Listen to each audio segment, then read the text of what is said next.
Now, The Hunt Palmer Show. This is a catastrophe.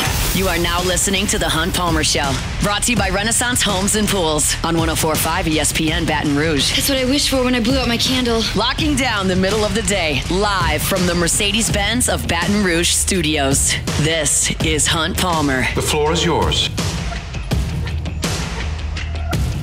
Welcome in. Hunt Palmer coming to you in the Mercedes-Benz of Baton Rouge studio downtown in the capital city on this Wednesday. About half the work week in the rearview mirror. Appreciate you hanging out with us. We're brought to you by Renaissance Homes and Pools. Got Jacob Beck and Cassie Spazzali back there on the ones and twos, and lots to cover over the next couple of hours. Koki Riley generally with us at 1:15. We bumped things back 45 minutes today, so we'll talk to Koki about LSU baseball at 2 o'clock. I've got some thoughts on LSU football's freshman class, but not the ones that we've seen to this point. We'll do that in 15 minutes. It's a What If Wednesday. Still very much looking for your interaction on What If Wednesday. So hit us up at Hunt Palmer 88 on Twitter, or certainly in the Bayou Ford chat if you're there. Hit us with some what ifs. We'll get to those at the bottom of the hour. SEC Baseball Power Rankings coming up in hour number 2 as well. So lots and lots and lots to do. We'll start things off the way we start every single day with our Genesis opening drive. It's time for Hunt's Opening Drive, presented by Genesis of Baton Rouge. Well, if you've been listening, you're aware that I've got some concerns about the way LSU has played offensively over the last month on the diamond. And I wanted to go in and start looking at stats. I've watched all the pitches. I've seen it with my eyes. Sometimes your eyes say one thing and the numbers say another. Sometimes the numbers reveal exactly what you think you've been looking at. Sometimes there's something a little bit deeper. I tell you all this all the time, that when I dive in, I usually have an idea of what I'm looking for. And sometimes it's validated. Sometimes it's wrong. And that's, I think, the interesting thing about digging into numbers. Those of you that are looking at LouisianaSports.net here and there, I've got a piece up called Statistically Speaking, What's Up with LSU's Offense on the front page of the site right now. And it may be easier to digest reading it, but I'm going to go through it verbally here in radio form and just kind of talk through some things, some of which I did not realize watching this team offensively. I knew it wasn't quite what we need it to be, but there are some other issues that arose in looking at this that were a little bit jarring. One, LSU offensively is pretty damn good at home. LSU offensively on the road, not real good in league play. And so keep in mind that every statistic that I give you from here on out in this segment, all of them are SEC-only stats. We've got a large enough sample size in 24 games that we can use that. I don't need Purdue-Fort Wayne stats. I don't need Omaha stats. I don't need Southeastern Louisiana stats. I don't need any of that. This is all in 24 games against league play. Here's some stuff that I found. LSU on the road is averaging 3.9 runs per game. They're scoring 4 a game on the road. That's not good enough. At home, they're scoring 8 per game. Basically doubling up. In 12 SEC road games, 12 games, I realize numbers are tough on the radio. I'm trying to break this as easily as I can. 12 road games. You've scored 4 or fewer 9 times. 2/3 of the time, you're scoring 4 or fewer. Well, how many times on the road are you kind of busting out? How many times do you score 7 runs on the road in 12 games? 3. 1/3 of the time, you're scoring 7 or more. Now, you flip that when they play at home. LSU is scoring 7 runs a lot at home. 9 of 12 games, they've scored 7 runs or more. Most of the time, you're hitting at home. 4 or fewer runs at home, that's happened 4 times. So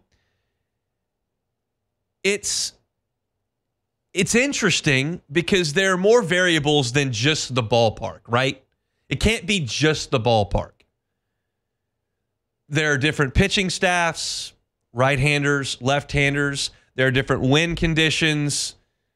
But there's a reasonable sample size here against what I would call similar competition. Like, yes, I would suggest LSU's road series, Texas, Oklahoma, Auburn, and A&M, those teams are probably on the whole a little bit better than Missouri, Mississippi State, Alabama, and Tennessee, who LSU has played at home.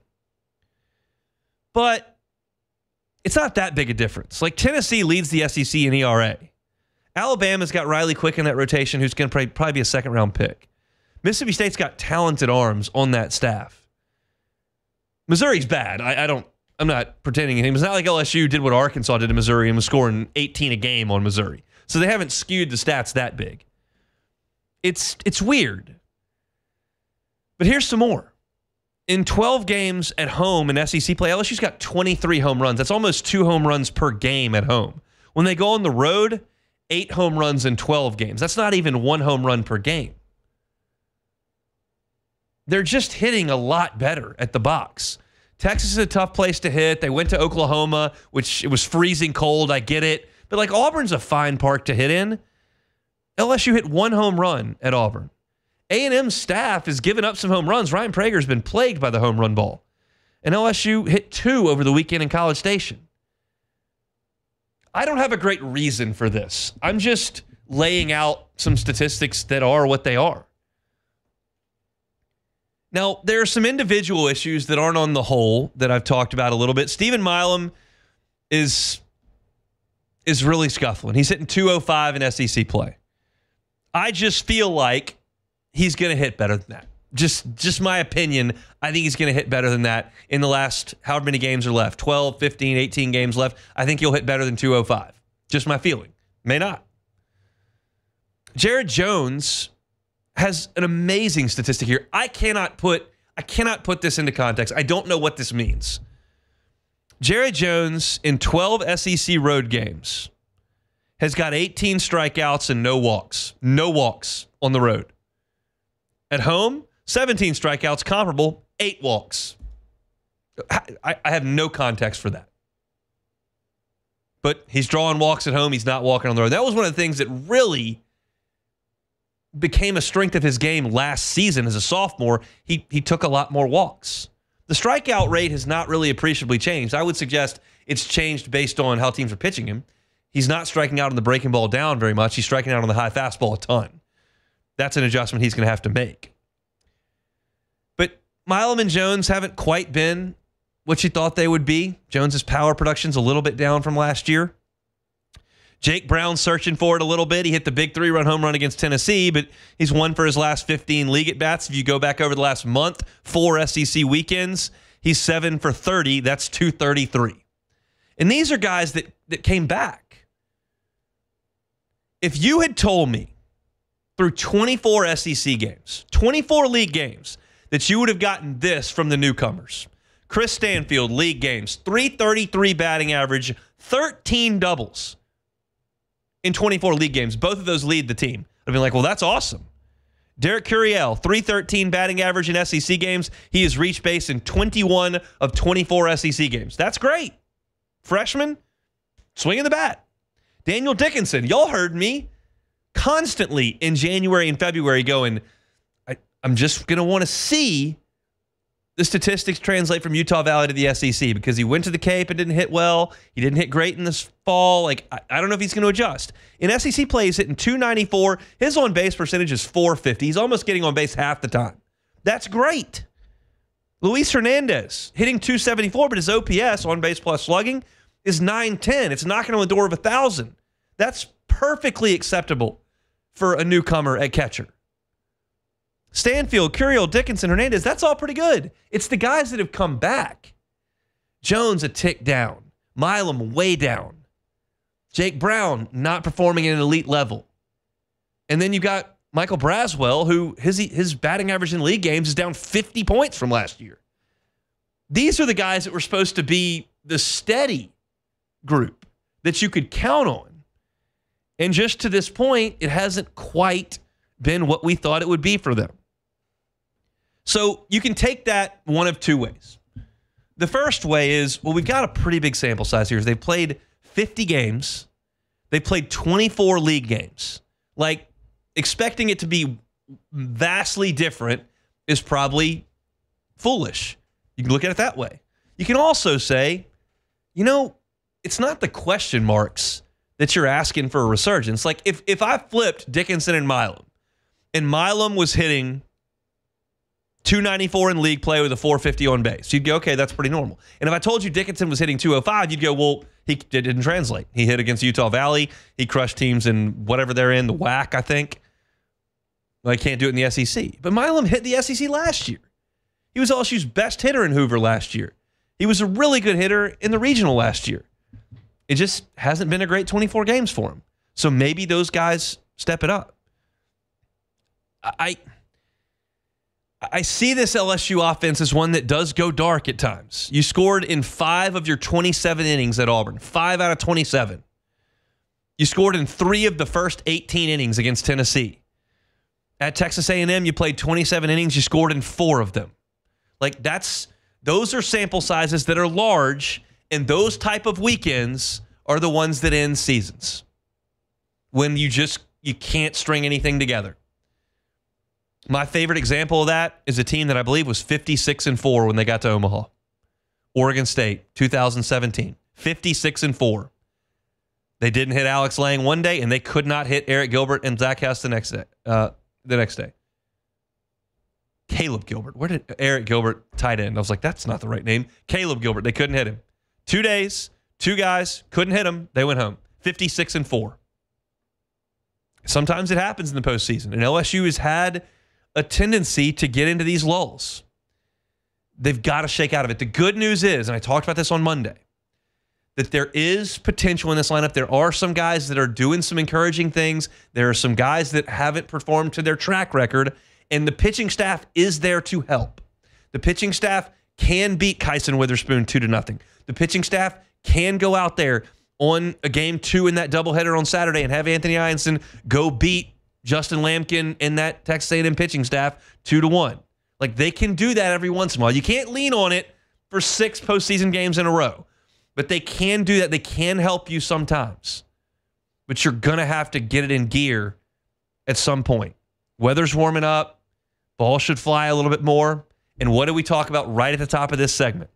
They're hitting at home. They're not hitting on the road. If you can win 2 games this weekend at home and then go handle yourself in Columbia, South Carolina against a terrible baseball team, then you can play your postseason games at home. That seems like it's going to be important.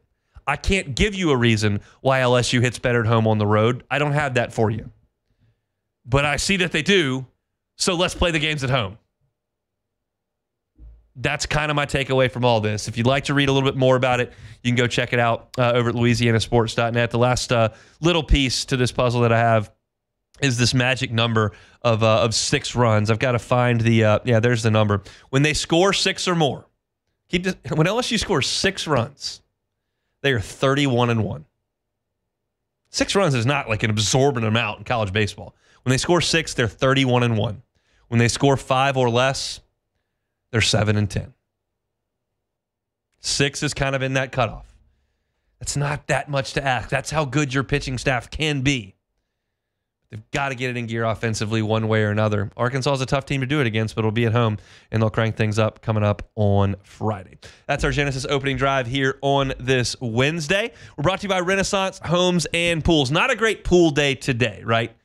But those days are plentiful here in South Louisiana. It's hot for a lot of our year. If you'd like to get in that pool of your dreams at your home, Renaissance Homes and Pools. Check them out, builtbyrenaissance.com. You can customize these pools to your exact specifications, and the entire time that you're in that process, Joey Blanchard is going to be right there by your side.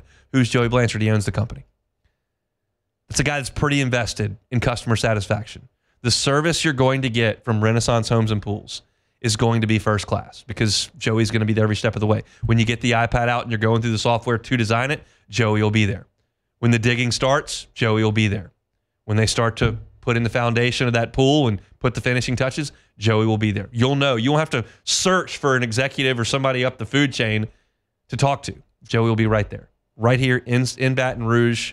He's done it for dozens and dozens and dozens of families around the area. He can help you with it as well. Renaissance Homes and Pools. Joey Blanchard, builtbyrenaissance.com, builtbyrenaissance.com. They bring you our Wednesday shows. We'll come back, talk some football next. The Hunt Palmer Show. Genesis of Baton Rouge, genesisofbatonrouge.com. Safety, very, very important when you're getting a new vehicle. If you're in the market, you're looking for something safe, you can be promised that Genesis is going to be able to help you out with that. They don't cut any corners when it comes to safety. Every single vehicle, from the entry level to the highest end Genesis, starts with the same safety features. They've all gotten IHA safety picks, top safety picks. Some top safety picks plus. You trying to be in one of the safest cars on the road, no matter what your family size is, what your situation is, or what you're looking for, whether it's a sedan or SUV, Genesis can help you with that. You got to go see my friends at Genesis of Baton Rouge to make that happen. They're very convenient right there on Airline at Pico across from Women's Hospital, or you can start your buying process today at genesisofbatonrouge.com. Every car that is online is on the lot. Every car that's on the lot is online at genesisofbatonrouge.com. It's genesisofbatonrouge.com. You're listening to The Hunt Palmer Show, brought to you by Renaissance Homes and Pools.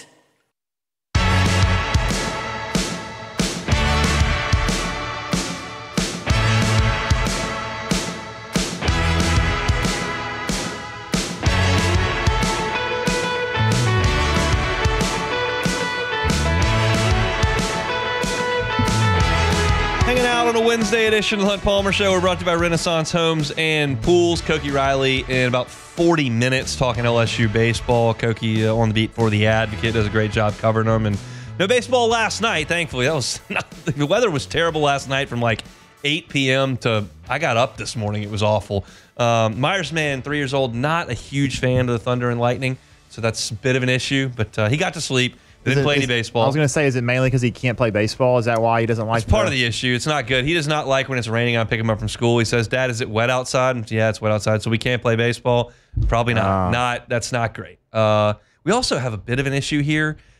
He's got this plastic bat and the plastic ball. So, like, the contact creates this mat. I mean, it goes a long way. Yeah. And we got the yard's only so big. So we need to probably tweak the equipment. I don't know that his bat speed's a problem as far as the carrying of the ball, but we probably need to change equipment because we have constantly to jump fences. Yeah, you gotta get these balls. Yeah, he's just obviously got too much power for that yard, huh? I'm thinking the bat's juiced. The balls and bats are juiced. This is a steroid type situation, cork bat type situation, not necessarily a prodigy type situation, but that's on Dad to fix. Certainly not Myers. So we'll continue to look into that. All right, let's talk some football. A lot of things are different today than they were 10 years ago, right? Like you've got the transfer portal, you've got NIL, and with that comes change in philosophies and change in the makeup of teams. One thing that became very, very evident a little bit later in the Les Miles tenure is that he was like, man, I've got all these like 4- and 5-star guys that we're getting, and like a lot of them are going to the NFL after 3 years. Like, I'm not going to waste their freshman year shoving them on the bench. And you saw this emergence of like a lot of freshmen getting to the field in the middle to late portion of the Les Miles era. And not every school can do that because a lot of schools can't recruit guys that are college ready, but at LSU, you can. And so now you look up and we're in 2025 and you don't have big impacts from freshmen because you don't fill gaps in your roster with freshmen anymore. You fill them with 22-year-old fifth-year seniors who started for 3 years out of the transfer portal. And so it got me thinking, like, what freshmen can you expect to see play and contribute significantly to this LSU 2025 team? And how much correlation is there between early enrollees and guys that show up in the summer? And so you can't, like, go back, like, 10 years and then start charting it because the circumstances weren't the same. So I just went back 1 year. I went back, it's like, okay, let's just go back to this time last year and enter into the fall and like what freshmen helped. Caden Durham certainly helped. Caden Durham showed up and was your best back when he was healthy. And he was not an early enrollee. Trades Green did contribute. Mason Taylor was the guy, but Trades Green did contribute. Now, you had a defection at the position right before fall camp, right in the first week of fall camp, I should say. But when Mac Markway left, but he did contribute, and he was not an early enrollee. But the other guys that played did enroll early. Ahmad Bro was an early enrollee. He made 17 tackles for you. PJ Woodland was an early enrollee. He played a little bit at corner for you. Deshaun Spears was an early enrollee. He played more early in the season, and then the older guys kind of took over late. Don McKinley was an early enrollee. Devon Keys was an early enrollee. He had 31 tackles in 12 games. So you're talking about 5 of the key 7 guys that contribute from that freshman class were early enrollees. The 2 that weren't were Caden Durham at a spot at running back that I think even Jacob Hester would tell you is one of the easier positions to assimilate to, and there's some natural gifts that you've got to have to be able to play. Like, trust me, I'm not even in any little bit trying to step on Jake's toes there. I am piggybacking on him. He just says, like, some guys know how to run the ball and how to see things and how to set up blocks and how to get through holes, and some guys don't. And, like, you either have it or you don't coach that when they get to college. And Caden Durham has that. And he got comfortable in the system, and he was making guys miss and breaking off big runs, and, like, he made it work. And then Trey'Dez Green is as gifted an athlete as there is on LSU's team. Like, he didn't play a massive amount, but just his presence on the field at 6'7", 235, whatever he is, and his jumping and leaping ability, you can't teach that either. So most of the guys that contributed were early enrollees. And I was looking around the practice facility during spring football, and I'm looking at Harlem Berry, who enrolled early, and I'm looking at DJ Pickett, who enrolled early, and I'm looking at Solomon Thomas and Carius Kern, who enrolled early, and I could envision all 4 of those guys helping LSU in the fall in various ways. Harlem Berry is too explosive not to have a package installed for him that he understands that he can help you with. No question in my mind. DJ Pickett is going to play. Like, I don't know if he starts on the first snap against Clemson. Maybe you feel more comfortable with veterans out there. You put Stamps out there. You put Delane out there. You put Tamarcus Cooley out there, and those are your first, like, 3 corners with Jakeem Jackson kind of ready to go. But, like, by the time Halloween rolls around, Pickett's going to be out there. I keep seeing in my head when we asked Mansour Delane about DJ Pickett in interviews after practice one day, and it was less what he said and more the look on his face when someone asked, I don't remember who it was, asked about Pickett, and he kind of, his eyes got real big, and he's like, that guy. And so, like, you can see that's going to happen at some point. Solomon Thomas and Carius Kern, I don't think are immediately going to get in there, but, like, they took some reps in the spring. So those 4, to me, I think make some sense as potential impact guys.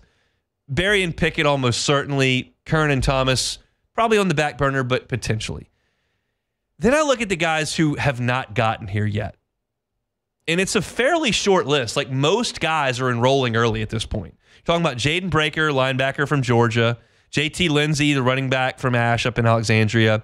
Aiden Anding, number 1 corner in the state from Ruston. Jacob Bradford, the safety from right down the street at Catholic. Jace Thomas at Destrehan. Philip Wright, his teammate at Destrehan, who's a wide receiver. Zach Weeks, the 3rd Weeks brother, who's a linebacker from Georgia, obviously. Keelan Moses from U-High. CJ Jim Coyley's another linebacker. Brandon Brown and Walter Mathis are defensive linemen. Like, that's the whole list. 1, 2, 3, 4, 5, 6, 7, 8, 9, 10, 11 guys that did not enroll early. And I build this up as a segment to kind of throw the punch of, like, I don't know if any of these guys are going to help. Like, I think that's the reality of bringing in a huge portal class that LSU has brought in and has gotten into spring ball to bring back the players that you have. Like, I think some of these guys are really talented. I think JT Lindsay's really talented. I don't think he's going to play over Caden Durham or Harlem Berry at this point, and I think Caleb Jackson's kind of got his role as well, and we'll see what happens to Trey Holly, but I don't see a huge role for JT Lindsay. Aiden Anding was a really highly thought-of prospect, but he's 5'11", 160 pounds, according to the folks over at On3, and, like, he's probably, like, 6th or 7th on the cornerback depth chart. Like, I don't think that's going to be a big impact. LSU's looking for safety help as far as starters go, but their depth is in big numbers. You just added Halsey. You've got Jordan Gilbert, Deshaun Spears. Tamarcus Cooley can go back there and play. Mansour Delane can go back there and play. You've got Joel Rogers. Like, you've got a lot of safeties. I don't think Jace Thomas is going to go back there and play. Philip Wright, I don't think, breaks in at wide receiver. I don't think that LSU needs Zach Weeks to rush to the field as an early enroll, as a guy that's reclassified. I don't think Keelan Moses or CJ Jim Coyley is ready to play. I mean, Jim Coyley's 6'3", 210. That's not necessarily prototypical linebacker size at this point. And then a defensive front with Brown and Mathis, like they've got a lot of older guys at defensive line. So like there was a time in Les Miles' time where you would look at that freshman class, maybe 1 or 2 enrolled early, but there were probably like 5 or 6 guys that you could definitely point to that were going to show up in the summer and that were going to help by Halloween. And I look at the guys who are going to show up in the summer and I go, I don't think any of them are a big factor on the 2025 team. I could be wrong. Jace Thomas is a heck of an athlete. Maybe JT Lindsey breaks through like Caden Durham did. He wasn't an early enrollee. Injuries have a way of shaking things out and changing the way that folks do things. But I think that the guys that are going to enroll in the summer, 11 of them, I think they're going to take their time. I think they're developmental pieces. They're on the scout team, and their time to play significant minutes is probably starting in 2026. And that's okay. And some of them won't be here in 2026, and that's okay too. But what you do is you go into the transfer portal and you bring in a whole host of guys that you think are probably going to start, and that makes getting to the field as a freshman very, very, very difficult. It makes what Caden Durham did last year all that much more impressive. It means that guys like Emory Jones and Will Campbell that are highly thought of recruits may not be able to just immediately push to the field. Those guys did, but it's hard. So I say all that to go, I think you're going to be a very, very veteran team this year that's not counting on a ton of freshmen. I mentioned Barry, Pickett, Thomas, and Kern are the guys that are here. Maybe, maybe not. It's going to be an old team, and that's generally a pretty good sign for a football team. We'll see. Our Wednesday show is brought to you by Renaissance Homes and Pools. We'll step aside. When we come back, it's What If Wednesday. Get them in the Bayou Ford chat on YouTube. It's next. The Hunt Palmer Show. One Bath and Closets. OneBathAndClosets.com is the website. David Duvall and his team, 30 years redesigning and remodeling bathrooms and closets. Closet space may not seem like a big deal to you, but as you accumulate more things, it can be pretty significant. I brought in a whole new human to my house in my wife, who was my fiance at the time, and when she got to look at what we were looking at, the closet situation was not going to be satisfactory. Now, I could have called David Duvall. I would have called David Duvall in One Bath and Closets, but we knew once the first kiddo came that we were moving. So we did, and we addressed the closet situation with a move. You don't have to move and change your interest rates and your address and your neighborhood and uproot your whole life to get a custom closet. Just have David Duvall and his team come in and customize one to your exact specifications. It starts with a free consultation, and that process is going to be painless with David Duvall and One Bath and Closets. They're going to do it right the first time and leave the competition behind. You can start that process at onebathandclosets.com, onebathandclosets.com. This is the Hunt Palmer Show, brought to you by Renaissance Homes and Pools.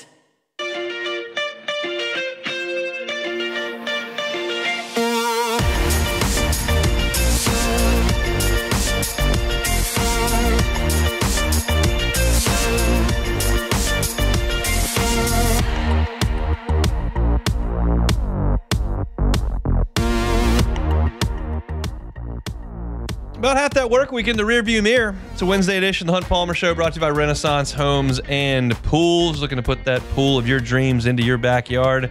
Not too late in 2025 to get that process started. It can only take a couple of months from start to finish. If you call Renaissance Pools today or check them out at builtbyrenaissance.com.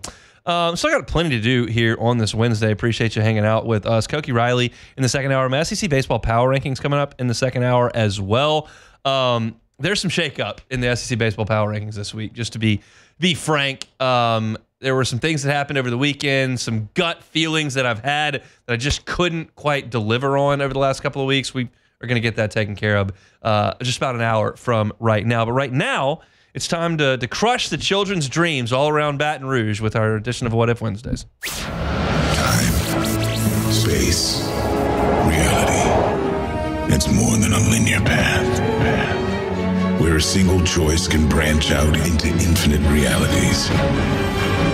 Follow me and ponder the question, what if? All right, first one. What if the tooth fairy? Okay, I'm just kidding. Not going to go there. All right, first one. Some old inside jokes from the Hunt Palmer Show. What if Missouri's baseball team competed in the SEC softball tournament today? No practice. Oh, man. They would hit a lot, I think. The question is there anybody on that team that knows how to pitch a softball? I don't think so. Because that's a weird thing to do, and those girls can throw it really hard. And if you're like lobbing them in there, like you're going to give up a bunch of homers. So I think I would take the over in their games. I also think that they would get real offensive. I think they would win. But maybe I'm crazy because maybe they don't have anybody that can pitch. How are they going to pitch? Because if you've got, maybe there are a couple of guys on the team who had older sisters who played softball that like did a little bit of this growing up. But they would have. They probably didn't practice pitching like softball though. I mean, you could theoretically, maybe. But don't you agree that they would hit a bajillion? Well, yeah, the ball's bigger and they're using, they're still using aluminum bats, so they would hit pretty well. But at the same time, it's gonna take some adjusting, I think, to hitting. I think it's gonna take some adjustments to the speed and all that stuff. I think they're gonna be just fine hitting. I think a lot of high school players would struggle to go up and hit these really good college girl pitchers in softball. SEC baseball players that are looking at 97 with the baseball all the time, they're gonna hammer, because softballs don't break that much either. They're going to hammer this pitching, but I don't know how they can pitch. Yeah, I don't know how they're going to pitch. That would be a very interesting experiment. I don't know. I mean, they may just hit so many home runs in a row that the game just end. But shout out to Missouri's baseball team for being so bad that we have to come up with this for What If Wednesday. That's some impressive stuff. All right, next one here from Mark on Twitter. What if LSU dominates Clemson and they make a deep run in the playoffs, but don't win the championship? Would that be enough to change the narrative around Brian Kelly? Yes, it would. I've rarely seen an LSU season end in disappointment, like as far as losing and not winning a championship that was roundly like, okay, that's okay.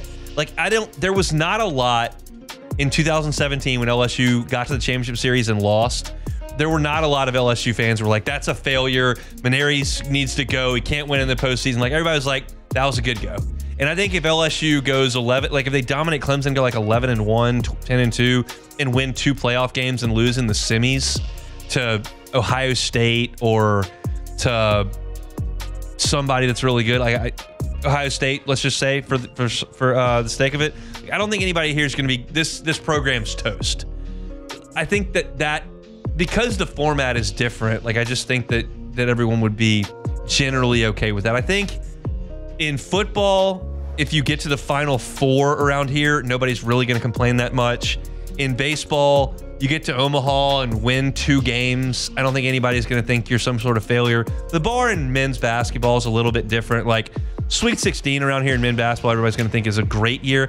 I think for most, if you win a tournament game around here, depending on the team, everybody would be okay. But for LSU football, as high as the expectations are, as much as everybody expects LSU to do great things and to compete to win national championships in football, you dominate Clemson on the road, you go 10-2 with that schedule, make the playoff, win 2 games, and get beat by Oregon in the Fiesta Bowl or something. I don't think people are going to riot in the streets. I think everybody will be pretty comfortable with where things are. Now, you're going to lose your quarterback and all that. That's a different discussion for a different day, but I think everybody would be okay with that. All right, I got some from the chat here. First one, this is from Brian Burgess. What if you had a time machine? Would you travel? This is hard to believe that you've never done this one before, but if you had a time machine, would you travel into the past or future, and how far would you go? I think I'm very different from a lot of people on this, and I'm going with gut instinct on just the first time hearing this. I think I'm more curious about the past and what happened, actual nonfiction, as opposed to going into the future and wondering what is going to happen. I'm more fascinated by history and things that happened than I am by what is going to happen 50 years from now. Maybe because I don't plan on being here 50, 55 years from now. And I'll experience that one way or another. I have no way of experiencing what the past was. So to me, I think I'd rather go back. How far would I go back? Not too far. I'm certainly not going back to the 1800s where we don't have air conditioning and stuff. I don't really want to see any of that. That may sound ridiculous to some people, but I'd like to go back and see things in the 70s and 80s when things were a little simpler and you didn't have your phone stapled to your face all the time. And I think there'd be. I'm curious about some of that. I know there are a lot of people that lived through that can tell me, but I would go backwards 40 years probably and check that out for a little bit. All right, we got some more in the chat here. What if the baseball draft was just like the NFL draft, where you had to be 21 or 3 years of college? How much better would the SEC be? So you can't go out of high school. Yeah, basically. It'd be better a lot. I mean, unless you'd have Connor Griffin playing for him, and he's just hitting 480-foot home runs and with wooden bats in professional baseball right now. And there are some high school guys that are really, really talented that don't end up on campus. So yeah, it would be better. It's not significantly different after that because guys have to be 21 anyway. Now some of those guys are 21 as sophomores, like Cade Anderson will be this year. So it would be different because you'd have some of those top 15, top 20 picks, but they're really the biggest decline has been like the 5th, 6th, 7th round picks that go to the draft. Those guys are more so showing up on campus now. It's the elite of the elite talents that you're missing out on. Now LSU gets in on more of those than most, but like Ole Miss isn't losing a lot of guys to the draft anymore. Georgia's not losing a lot of guys to the draft. Vanderbilt is, LSU is, Florida is, but it doesn't happen as often because of the NIL and because of what college baseball has become, where it's a more desirable path to a lot of people than the minor league route is. So, all right, next one here. What if you were a professional in any sport other than baseball, football, basketball, or golf? Which sport would you choose? Man, you really ran the gamut there. Baseball, basketball, football, golf. I'd have to be a professional in another one. I mean, it's got to be tennis, doesn't it? I mean, they make a lot of money. They don't play as much. Probably so. See the world. I mean, I'm not trying to get into, I mean, what else? Soccer is what we're looking at here? Maybe F1. First of all, the answer should be soccer because soccer players, the best soccer players, make more money than any other Yeah, sport. I mean, that's reasonable. I would. That's reasonable to pick. It is pretty hard sport to play. I mean, it's very tasking on your stamina and all that stuff. And you got to train a lot. They all are. I mean, if you're playing 5-set tennis matches, that's not exactly a walk in the park. Yeah. Especially on like clay. But there's so many few options here. Like, I'm not picking Australian rules football here. I'm not going with. What about race car driving? Not that death is not in the equation in some of these, but that's bringing death like right on into that equation. I'm not real wild about that. I'm not a real daredevil, so I'll pass on some of that. Yeah. Even though they've made those race cars as safe as they possibly can, that's not exactly where my head's gonna go. I'd probably go soccer. I guess maybe I don't know. You wouldn't make the most money playing. I say that, but of course, if you're a really good tennis player, you can also still make a lot of money. You can make a lot of money playing tennis. All right, last one here. What if Hunt was made the czar of college football, and what would you do to fix NIL or the transfer portal? Oh God, that's not. I need like a 2-minute answer here, and I need more than that. So maybe that's a segment for another day. Yeah. And I'll be. Let me just put it like this: I'm not smart enough to have a great answer because I'm not. There are so many people that are staunchly, you cannot pay these guys. It's an education, such and such, and there are so many people that stand on the complete other end that go, they deserve all of this money, all of it's fine, give it, and I'm in the middle of that. So it's very difficult for me to come up with a great solution being where I am. And I don't know what that says about me, but it is where I stand. So that's it for What If Wednesday. I do want to throw some flowers out here in the end of hour number 1. So we'll do that about a great New Orleans Saint when we come back. The Hunt Palmer Show. You're listening to The Hunt Palmer Show, brought to you by Renaissance Homes and Pools.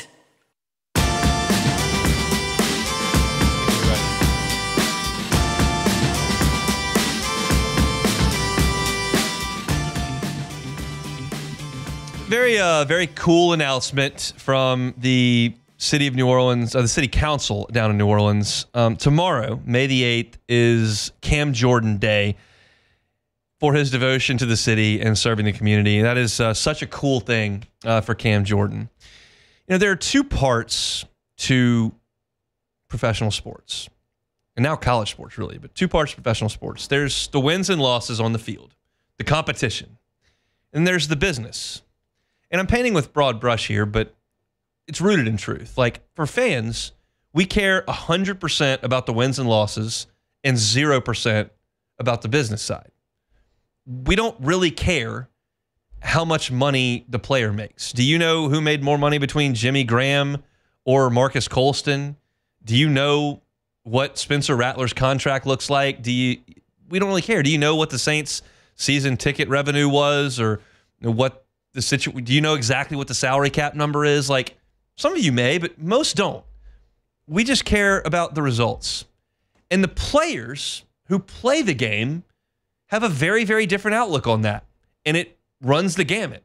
Some are 99% money, 1% team. Some are 50-50. Some care more about the team than getting the absolute top dollar. They're 80% to the team, 20% towards the financial side of things. Everybody's a little bit different.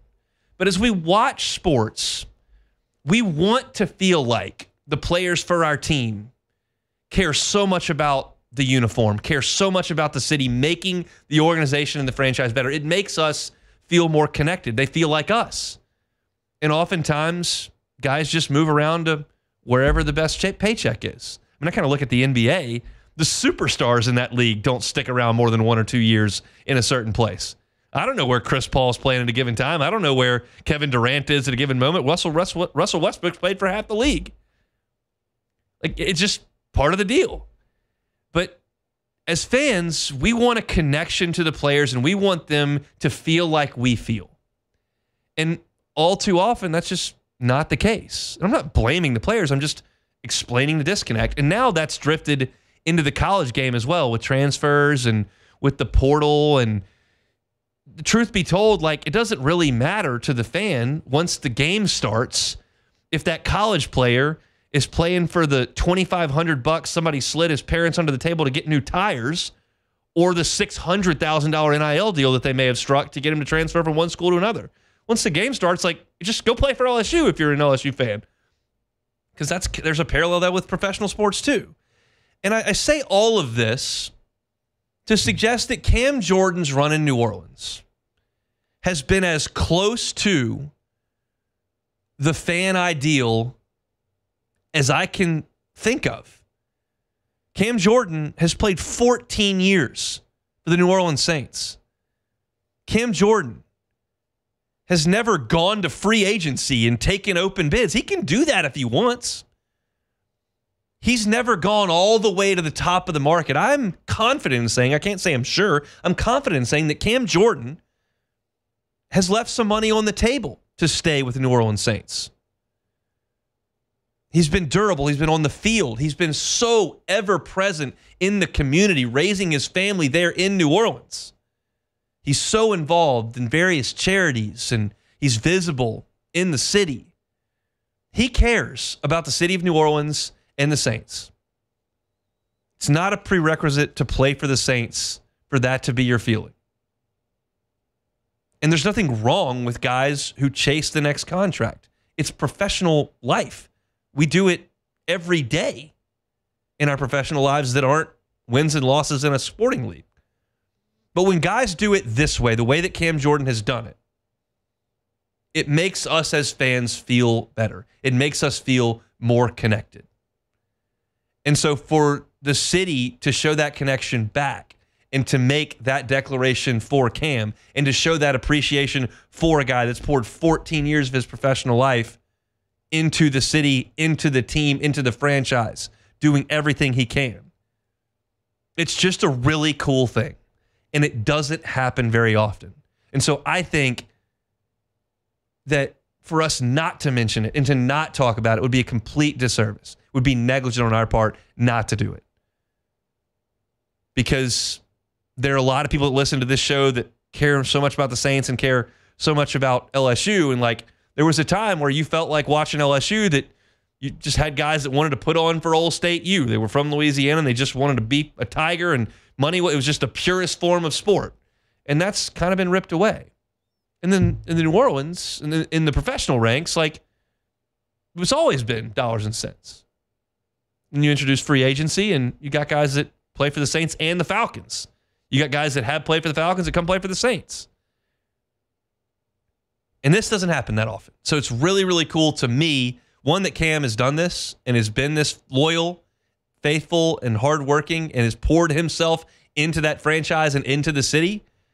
And then it's cool on the other side, the city reciprocates that right back. I haven't been doing this that long, but I don't remember a city council proclaiming a day for a player. May have happened with Breeze. And I would suggest that Drew Brees poured himself into the community, even though he was drafted by another franchise and did leave them for another opportunity. But shout out Cam Jordan. Really, really cool that the city's doing that. And it's just been an awesome run to watch him do things the way that he's done them for as long as he has. That's it for hour number 1 here. We're back after SportsCenter. Hunt Palmer Show. The Hunt Palmer Show.